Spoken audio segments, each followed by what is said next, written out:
Chapter 18. Goodbye. The next week I spent in the woods, assuring myself that the black fox had gone. I sat on the rock over the ravine. I lay by the creek. I went back to the den again and again to look at the ruins. I sat by the field where the mice ran. I never once saw or heard the black fox, and I knew I never would again. While I was making my last trip through the woods, a great double cloverleaf walk that covered the entire forest, my parents came driving up to the farm. I had not expected them that day, but they were so eager to see me, they told me later, that they had got straight in the car as soon as they got home and set off for the farm. I was up the creek having one more look at the old ruined den when I heard this honking coming from near the house. The honking stopped, and even though I couldn't hear him, I knew that it was my father and that he was now saying, "Anyone home?" I ran down the creek and through the orchard, and my mum had come around to the back of the house looking for me. She grabbed me and said, "You look so good, and you are the tallest thing I ever saw." And to Dad, "Look, we have a giant for a son now." Dad came over and punched me on the arm and said, "How are you, sport?" "I'm fine, Dad." "Look who we've brought with us." I looked, and there was Petey Burkiss, and I knew suddenly why I looked so different and tall to my parents, because that was the way Petey looked to me. "Hi, Petey." "Hi," he said. He came over and said, "Well, I bet you're surprised to see me." "I didn't know you were coming." "I know." "You take Petey around and show him the farm if you want to," Aunt Millie said to me, and then to Mum, "Honestly, that boy of yours has not given me 1 minute of trouble the whole summer. Come on in the house. He's been just wonderful." They went into the house, and I hoped that Aunt Millie was not going to tell about my climbing out the window and down that tree, because the way she would tell it, I would sound like Tom Sawyer, and Mum and Dad would get a great false hope that I had in one summer suddenly changed into an athlete. "This doesn't look too bad for a farm," Petey was saying. "No, it's not too bad. I bet you had fun out here." "It was all right. I wouldn't mind spending a whole summer out here, I really wouldn't." He fell in beside me as we walked to the barn. It would be better than being home. There wasn't anything but repeats on TV all summer. "Those are Uncle Fred's cows down there. The big one got some sort of prize." In silence, we stood and looked at the cows. Then Petey said, "Hey, you know what happened?" "What?" "Teddy Wilson, that big boy with the silver bicycle, he broke his leg." "I didn't know that." "And you know that girl that sat in the front of our room in maths? Mary McGee? Yeah, well, she accidentally started her father's car and then wrecked it into a tree." Then we were silent again. It was a funny thing. I could have gone into the house right then and written Petey a 5-page letter about all kinds of things, but I couldn't think of anything to say. "Boy, they sure have got some boring commercials on TV though," Petey said. "They have this one for corns and calluses where they show this plastic foot with these like fake lift-out corns. It would make you sick." "What else do they have?" "Well, they have this one about room deodorants. It's really boring. It has a kitchen that looks like it smells bad, and then it shows this woman coming into the kitchen and a man's voice says, 'It's a scientific fact that you can get used to any smell in 151 seconds. Only why bother?' And then this hand comes out and sprays room deodorant everywhere." "You believe that about the 151 seconds?" "I don't believe it," Petey said. "That's just what the commercial says." "We could test it. I've got my watch."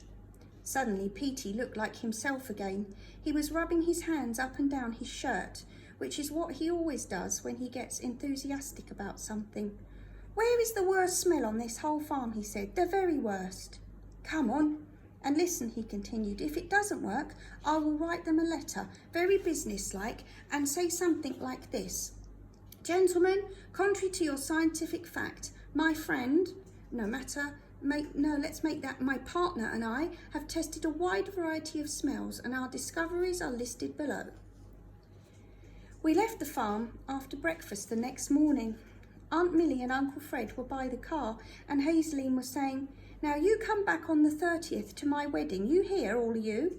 "We will if we possibly can," my mum said. "I still cannot believe that you're getting married, because the last time I saw you, you had bunches." "We better get going," Dad said. "The traffic's going to be bad."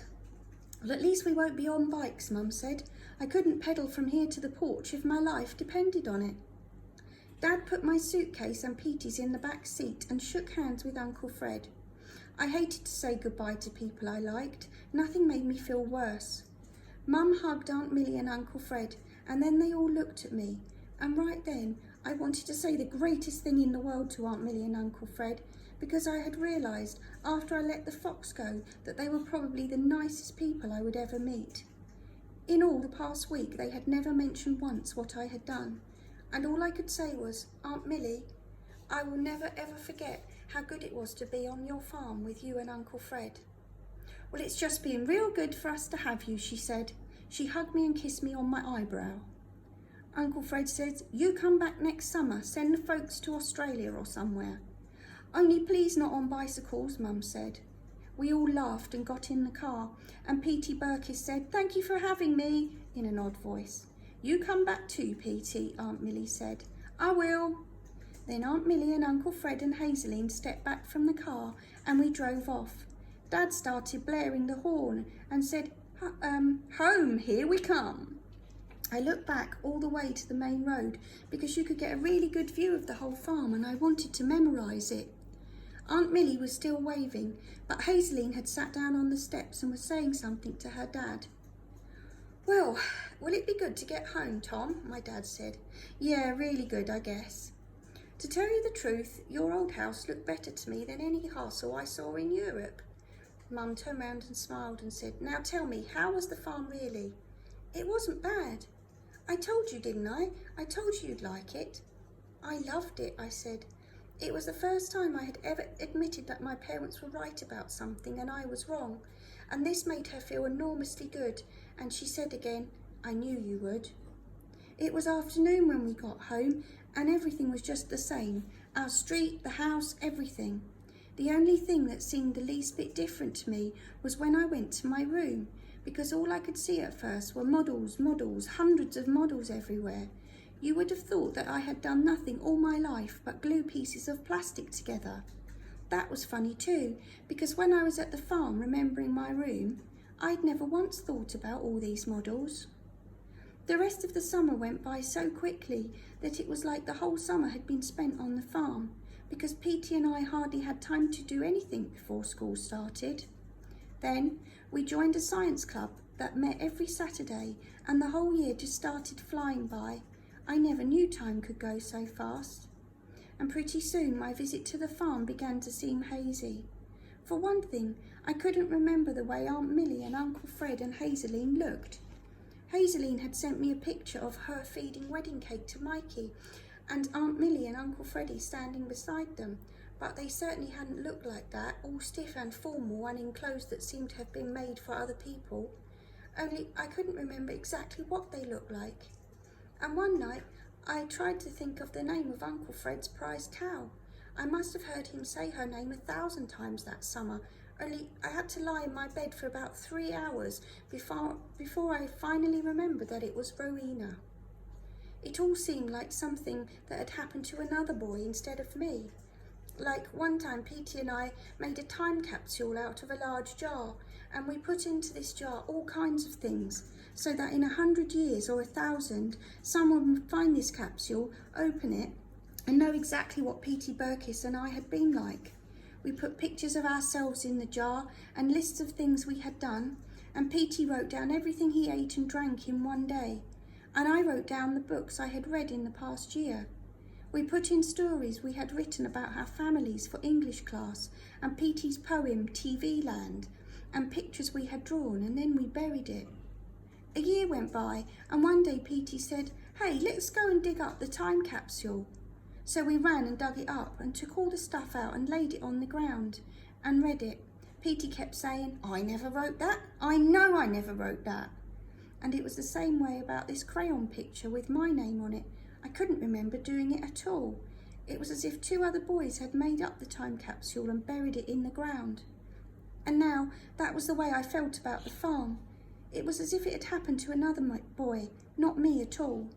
But then sometimes at night, when the rain is beating against the windows of my room, I think about that summer and everything is crystal clear. I am once again beside the creek.